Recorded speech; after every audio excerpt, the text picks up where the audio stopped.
Hari ini saya pengen banget membahas tentang Pilpres 2024. Meskipun Pilpresnya masih lama, panasnya sudah terasa mulai sekarang. Setiap kali saya ngobrol dengan orang, pertanyaan mereka selalu sama. Bagaimana kira-kira Pilpres 2024? Daripada jawab satu-satu, mending saya tuangkan di sini semua ya. Pilpres 2024 bisa jadi akan menjadi Pilpres paling panas, bahkan lebih panas dari Pilpres 2014 dan 2019. Kenapa? Saya mau kasih pandangan dari sisi radikalisme di Indonesia. Sejak Arab Springs di Timur Tengah, Indonesia sudah jadi incaran kelompok radikal untuk dikuasai dan dijadikan negara agama. Kelompok radikal ini masuk lewat jalur politik, di mana mereka punya niat menunggangi salah satu capres untuk bisa mencapai tujuannya mereka. Dan capres itu bernama Prabowo Subianto, yang dianggap mereka sebagai boneka sempurna untuk dijadikan presiden. Apakah Prabowo itu bukan orang yang nasionalis? Justru Prabowo sangat nasionalis, tapi juga dia punya kelemahan yang temperamental, mudah marah, dan cara pandang bernegaranya sudah ketinggalan zaman. Perhatikan saja apa yang beliau lakukan ketika jadi Menhan sekarang. Masih terpengaruh suasana perang dengan memperkuat alutsista yang tidak relevan di zaman sekarang. Juga membentuk pasukan komando cadangan dengan alasan persiapan kalau ada negara lain yang mau menyerang.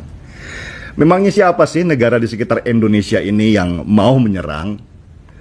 Nah, ketika Prabowo akhirnya menang, pada waktu itu, kelompok radikalis ini akan menjalankan langkah keduanya, yaitu memaksa Prabowo dan parlemen untuk mengubah undang-undang supaya negara ini harus menjadi negara dengan konsep syariat Islam. Prabowo pasti nggak akan mau, dan karena temperamennya tinggi, dia bisa main pukul pakai alat negara, yaitu polisi dan TNI.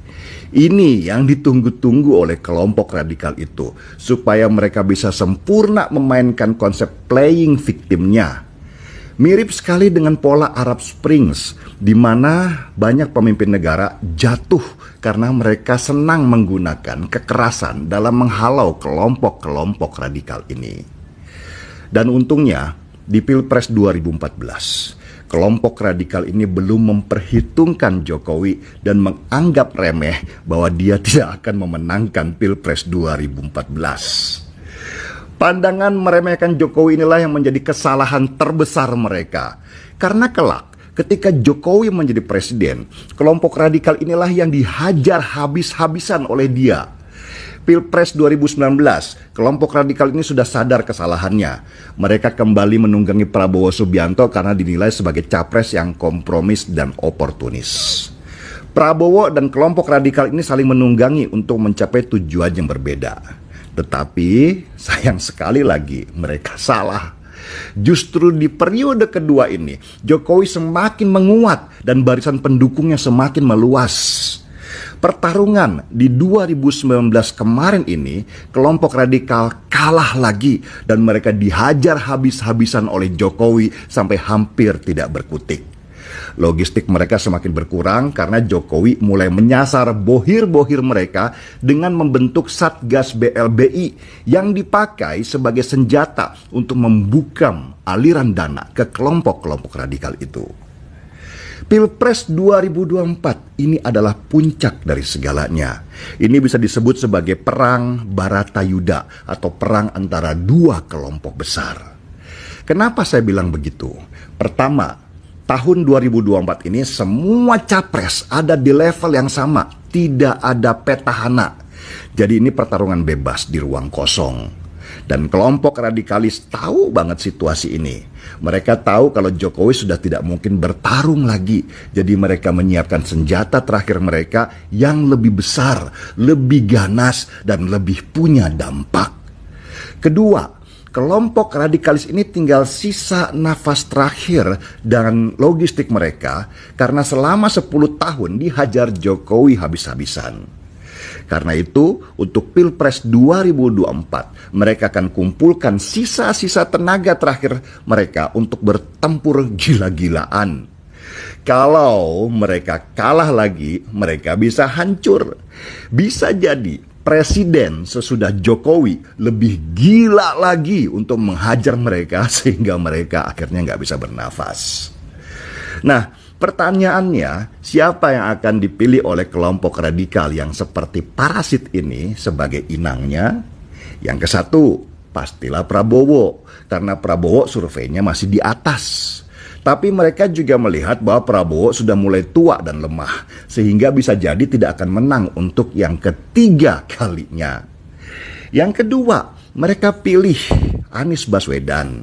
Anies, kalau ada partai yang meminang dia dan menjadi calon presiden, akan jadi kawan baru mereka yang lebih segar dan kuat. Sayangnya tahun 2022, tahun depan, Anies tidak akan menjabat lagi sebagai gubernur DKI, jadi dia nggak punya panggung lagi. Inilah yang sedang dipikirkan oleh kelompok radikalis ini. Sedangkan Ridwan Kamil, Sandiaga Uno, dan yang lain-lainnya itu peluangnya rendah lah. Paling banter ya cuma jadi cawapres, nggak ngefek. Pertanyaannya lagi, kenapa kok kelompok radikal ini tidak akan memilih Ganjar Pranowo? Ini pertanyaan yang jawabannya paling mudah, karena lawan terbesar Kurawa hanyalah keluarga Pandawa, dan Ganjar tidak akan pernah bergabung dengan kelompok Kurawa, sebab tidak sedikit pun dia punya jiwa yang sama dengan kelompok Kurawa itu. Inilah yang ditakutkan oleh kelompok radikal. Kalau Ganjar Pranowo bisa menang di Pilpres nanti, bisa jadi dia akan lebih kejam dari Jokowi untuk melibas pantat-pantat kelompok radikal yang sudah biru-biru disabet selama 10 tahun oleh sabuk kulit Jokowi. Jadi saya ingatkan sekali lagi ya, di Pilpres 2024 nanti sama dengan Pilpres yang kemarin. Ini bukan tentang Prabowo, tentang Ganjar, tentang Anies, dan sosok lainnya. Ini tentang melawan kelompok radikal itu dengan segala cara. Mereka menunggangi politik, kita mainkan dengan politik. Mereka main keras, kita lebih keras lagi. Mereka jual, kita yang beli. Jangan kasih ruang kelompok radikal itu berkembang. Kita hajar mereka habis-habisan di Pilpres 2024 nanti. Lagian kalian apa mau nanti Fadlizon jadi Mendagri dan Rizik Syihab jadi Menteri Agama? Gue jelas ogah. Belum jadi menteri aja sudah muak lihat mereka. Rasa muak ini yang membuat saya punya energi di Pilpres 2024 nanti supaya orang-orang itu jangan sampai menjadi menteri. Kalau setuju, ayo kita angkat secangkir kopi.